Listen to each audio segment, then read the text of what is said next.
Hello बच्चों, क्या हाल चाल।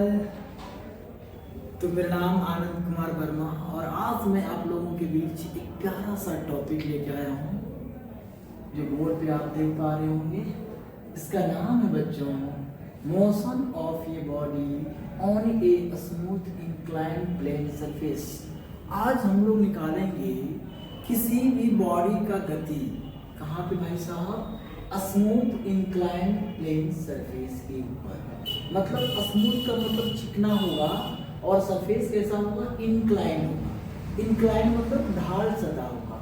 उस ढाल सतह के ऊपर यदि कोई ऑब्जेक्ट को, बॉडी को रखते हैं तो उसका गति क्या होगा, उस बॉडी का एक्सेलरेशन क्या होगा, आज हम लोग निकालेंगे और जानेंगे।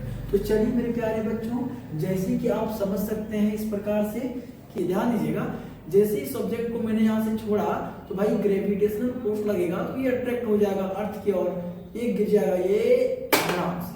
तो ये हो गया एक्शन, और अर्थ ने इसके ऊपर फोर्स लगाया, वो क्या हो गया बच्चों, रिएक्शन हो गया, है ना। ऑब्जेक्ट को अगर हम इंक्लाइंड सरफेस पे अगर इस प्रकार से रख दूं तो ये क्या करेगा, स्लाइड करेगा। ये बॉडी जो है वो गति में आ जाएगा।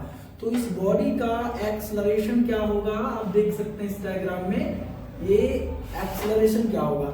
यदि इस एंगल को मैं घटा दूं इस प्रकार से तो देखिए कि भाई ये जो है वो कम स्लाइड कर रहा है, ये धीरे धीरे स्लाइड कर रहा है। मैं और भी एंगल को घटा दूं तो हमको लगता है कि ये स्लाइड नहीं करेगा। देखिए बच्चों, जैसे कि मैं अभी आप लोगों को समझाया प्रैक्टिकल में कि ये एक बॉडी है जिसका मास कितना है बच्चों, m है। इसका एक्चुअल वेट कितना लग रहा है, mg, जिसको मैंने अभी कहा एक्शन। फिर अर्थ ने इसके ऊपर फोर्स लगाया, उसको मैंने कहा नॉर्मल रिएक्शन कहा, है ना। अब इस ऑब्जेक्ट को किसी ढाल सतह पे रख देता हूँ, कितना एंगल पे भाई, थीटा एंगल पे रख देता हूँ। तो यहाँ पे थीटा एंगल है तो ये इसका क्या बन जाएगा, ये जो mg cos थीटा है वो बन जाएगा इसका एक्शन, और फिर ये बन जाएगा आपका नॉर्मल रिएक्शन, और एक्चुअल वेट आपका यहाँ आ जाएगा, और ये जो थीटा बनाएगा एंगल, यानी ये एंगल और ये एंगल क्या होता है, दोनों सेम होता है। मतलब इस mg कंपोनेंट को हम लोगों ने यहाँ से दो कंपोनेंट में तोड़ा, एक तोड़ दिया भैया mg cos थीटा में और दूसरा क्या आ गया, mg sin थीटा में। आपको बेहतर समझने के लिए यहाँ पे एक रफ डायग्राम मैंने बताया है कि भाई यहाँ थीटा है और यहाँ पे क्या है, mg है। अगर इसको मैं दो कंपोनेंट में तोड़ना चाहूँ तो x एक्सिस तरफ जाएगा cos थीटा और यहाँ पे इधर जाएगा तो y एक्सिस में जाएगा तो क्या हो जाएगा, sin थीटा। अब चलिए इसका मैं अभी एक्सेलरेशन निकाल के देखता हूँ कि ये जो स्लाइड कर रहा है बॉडी, ये नीचे की ओर स्लाइड कर रहा है, स्लाइड डाउन हो रहा है, तो ये कितने एक्सेलरेशन से स्लाइड कर रहा है। तो आइए मैं इसका एक थोड़ा सा डेरिवेशन करता हूँ और डेरिवेशन की मदद से मैं इसका काम करता हूँ। इस बॉडी का भी जो है मास में कर देता हूँ m, है ना। लिखिएगा सभी बच्चे, फटाफट नोट्स को भी निकालें और काम करना स्टार्ट कर दें, क्योंकि आप लोगों के बीच आ गए हैं एक ही Verma. If a body of mass m, that is of weight mg, is kept on a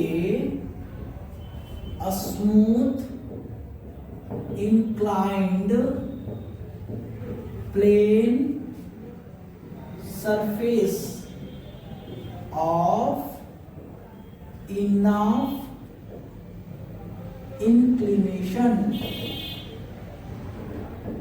that is theta, then it slide down। भैया ये 100% है कि नीचे स्लाइड कर जाएगा। जैसे कि मैंने आप लोगों को बताया भाई ये एंगल बहुत कम है, ये एंगल बहुत कम है, तो ये स्लाइड कर रहा है क्या, बिल्कुल भी नहीं कर रहा है। अब जैसे ही मैं एंगल को बढ़ा दूं तो ये क्या कर जाएगा भाई, बताइए, ये क्या कर जाएगा, स्लाइड कर जाएगा। देख रहे हैं ना, ये क्या कर जा रहा है, स्लाइड कर रहा है। तो इसी प्रकार से मैंने यहाँ कहा है कि मान लिया जाए कि कोई बॉडी है जिसका मास कितना है, m है, यानी कि उसका वेट कितना बच्चों, mg, इस kept on a smooth inclined plane surface, उसको रखा गया एक ढाल स्मूथ मतलब चिकना सरफेस पे रखा गया है जिसका इंक्लिनेशन कितना है बच्चों, थीटा है। देन इट स्लाइड डाउन, तब वो क्या कर जाएगा ना, स्लाइड कर जाएगा नीचे की ओर। क्या कर जाएगा, स्लाइड क्यों कर रहा है, क्योंकि भाई यहाँ पे फोर्स लग रहा है नीचे की ओर, ग्रेविटेशनल फोर्स लग रहा है। इसको हम लोग कहते हैं क्या, mg sin थीटा।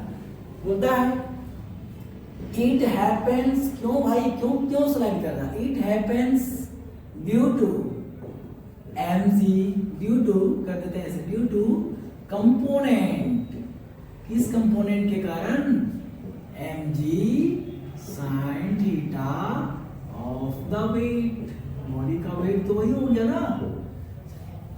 यहां से हम लोग काम करते हैं, नाउ फ्रॉम डायग्राम से बताइएगा, ये हो गया नॉर्मल रिएक्शन। नॉर्मल रिएक्शन किसके बराबर होगा बताइए, एक्शन के बराबर, यानी कि mg cos थीटा के बराबर।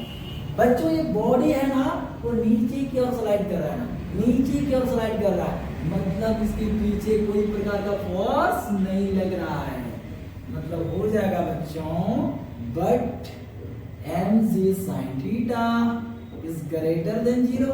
बताइए आप लोग लिखिए फटाफट, mg sin theta minus 0 is equal to del f, where del f का मतलब क्या होता है बच्चों, मास इनटू एक्सेलरेशन। यहां से आ जाइए, mg sin थीटा, भैया mg sin थीटा माइनस 0, भाई यही तो आने वाला है। डेल f की जगह हम रख देंगे ma, a हमें निकालना है, तो हो जाएगा बच्चों a इक्वल टू, गेटिंग कर दो फटाफट, हो जाएगा mg sin theta upon m से m cancel out, finally acceleration आ जाएगा बच्चों g sin थीटा। वीडियो अच्छा लगा ना, मजा आया ना। फिर से फटाफट अगला वाला डेरिवेशन करते हैं कि अगर कोई बॉडी नीचे की ओर स्लाइड कर रहा है और उस बॉडी को अगेंस्ट ऑफ द इंक्लिनेशन अगर हम ऊपर की ओर एक्सटर्नल फोर्स लगा करके अगर खींचे, उसको खींचे पकड़ के, जस्ट लाइक अ ट्रॉली, हम लोग कहीं घूमने फिरने के लिए जाते हैं ना, तो एक ट्रॉली लेकर के चलते हैं ना, ट्रॉली लेके चल रहे हैं, पैदल चल रहे हैं भैया, एक कोई चढ़ाई चढ़ रहे हैं, थोड़ा सा एक कोई ढाल सता उस पर चढ़ाई कर रहे हैं, अगर ट्रॉली बाय मिस्टेक छूट गया, वो ट्रॉली कहाँ चला जाएगा, सीधा एकदम नीचे, एकदम ढलते हुए, एकदम गुड़गुड़ाते हुए कहाँ चला जाएगा, नीचे। लेकिन वो ऊपर क्यों जा रहा है, वो ट्रॉली जो मेरे हाथ में ऊपर क्यों जा रहा है, क्योंकि उसके ऊपर मैं क्या लगा रहा हूँ, एक्सटर्नल फोर्स, बाहरी बल लगा करके अगेंस्ट ऑफ द इंक्लिनेशन को खींच करके हम ऊपर की ओर चला रहे हैं। तो ये इंक्लाइन सरफेस पे रखेंगे ना, वो तो किधर जाना चाह रहा है, ये नीचे जाना चाह रहा है, ये बार बार नीचे स्लाइड करके नीचे जाना चाह रहा है, बट इस बॉडी को मैं अब नीचे जाने नहीं दे रहा हूँ, क्योंकि भाई इसके ऊपर अब मैं लगा रहा हूँ एक्सटर्नल फोर्स, और इसको खींच करके, देखिए यहाँ से इसको खींचेंगे और इसको खींच करके अगेंस्ट ऑफ द इंक्लिनेशन ऊपर लेके जा रहा हूँ, इसको लेके जा रहा हूँ, तो ऊपर लेकर के जा रहा हूँ मैं, इसको नीचे नहीं जाने दे रहा हूँ मैं, इसको ऊपर की ओर लेके जा रहा हूँ ना। तो अब हम निकालेंगे इस बॉडी का एक्सेलरेशन। चलिए, तो यहाँ पे 0 फोर्स लग रहा था ना, अब यहाँ पे कर दीजिए भाई F, मतलब F का मतलब हो गया एक्सटर्नल फोर्स। अब ये स्लाइड कर रहा है ऊपर की ओर, A एक्सेलरेशन। अभी मैं इसका निकालूंगा, डायग्राम बस सेम यही है, बना लीजिए। लिखूंगा सपोज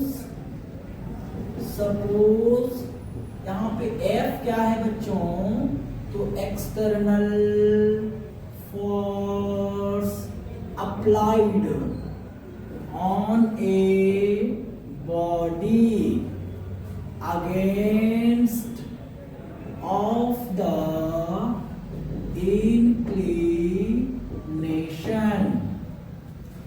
ए क्या है बच्चों, तो acceleration of the body against of the inclination। आइए फटाफट काम करते हैं। तो फ्रॉम डायग्राम से क्या हो जाएगा बताइए, वहां से क्या होगा, n = mg cos थीटा। ये हमारा हो गया एक्शन, तो एक्शन किसके बराबर होगा, रिएक्शन के बराबर होगा। बट का मतलब क्या होगा बच्चों, लेकिन यहाँ पे बड़ा कौन सा है बताइए, एक्सटर्नल फोर्स बढ़ाया ना, क्यों? क्योंकि बॉडी नीचे आना चाह रहा है, लेकिन इसको नीचे आने के लिए मैं नहीं दे रहा हूँ, उसको ऊपर खींच के लेके जा रहा हूँ। तो यहाँ हो जाएगा F is greater then mg sin theta. बड़े से छोटे को घटाइए फटाफट प्यार से, तो क्या हो जाएगा F minus mg sin theta equal to del F। वही काम कर दीजिए जो पिछले बार किए थे। क्या हो जाएगा F minus mg sin theta equal to ma mass into acceleration. आपको पता है ना कि where del F equal to क्या होता है, मास इनटू एक्सेलरेशन। काम कर दीजिए, यहाँ से क्या होगा, यहाँ से उल्टा कर दीजिए, एम ए बराबर F minus M G sine theta. A निकालना है तो ए के साथ मल्टीप्लाई में मास इधर जाएगा तो इक्वल के साथ जाएगा, तो क्या होगा डिवाइड में F minus M G sine theta upon में क्या होगा बच्चों एम तो दोनों के साथ डिवाइड में अलग अलग कर दीजिए, तो हो जाएगा एफ बट्टा M minus M G sine theta. और क्या होगा बताइए, एम से कैंसिल आउट, फाइनली आंसर आ गया F बट्टा M माइनस में क्या हो गया बच्चों G sine theta. This is final answer. बच्चों एक काम करिएगा कि वीडियो अगर अच्छा लगा ना तो जरूर लाइक करिएगा, शेयर करिएगा और सब्सक्राइब जरूर करिएगा, क्योंकि इसी तरह से ना प्यारा प्यारा वीडियो मैं आप लोगों के बीच लाता रहूंगा और जो इसको एक से ट्रिक से मैं समझाने का प्रयास करूंगा। जैसे आज भी तो मैंने बताया ना ट्रिक से, तो अगला बार भी मैं इससे और बेहतर ट्रिक से बताऊंगा। तो वीडियो अच्छा लगा ना तो जरूर सब्सक्राइब करिएगा, है ना।